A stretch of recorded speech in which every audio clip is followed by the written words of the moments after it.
Okay, here we are, Matthew Russell Lee, Inner City Press, here in Foldy Square, today, Friday, September 15th, 2023.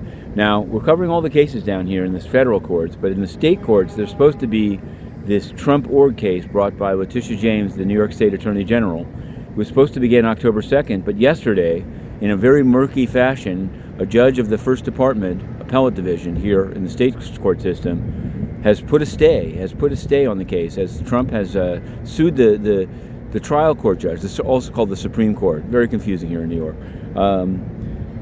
So it looks like that won't begin, which would be fine for us in a way, because we're going to be covering, we want to cover that, but we also want to cover, even more so, the Sam Bankman-Fried trial, slated to begin on October 3rd. We've talked a lot about it.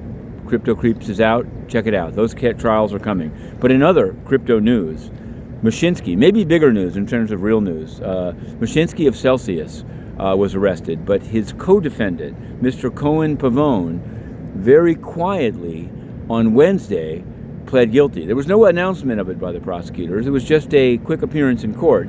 But the plea agreement shows that he has agreed to provide all the information asked by the prosecutors. This is called a cooperation agreement. He's I guess you could say he's the Carolyn Ellison, as Carolyn Ellison is to Sam Bankman-Fried.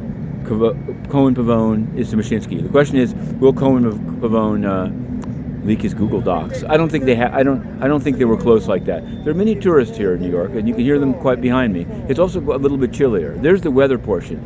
Now we're turning to the General Assembly. The General Assembly, yesterday, the spokesperson for the General Assembly president, Monica Grayley, claimed falsely that 153 heads of state and government are coming. Well, no. On the list, it's only 145, and that's including the Gabon coup leaders. I don't know if they can get here or not. In any event, when they put out a transcript, they just made it as if she had never made the mistake. She's the one that didn't answer any of our questions, but then posted the funders of Dennis Francis, her boss, the president of the General Assembly, 40% owned by China. That remains today. This is the watch that we're on. But the main thing, Melissa Fleming, the person who's banned us, is in charge of media accreditation, is speaking at an event for $800 access.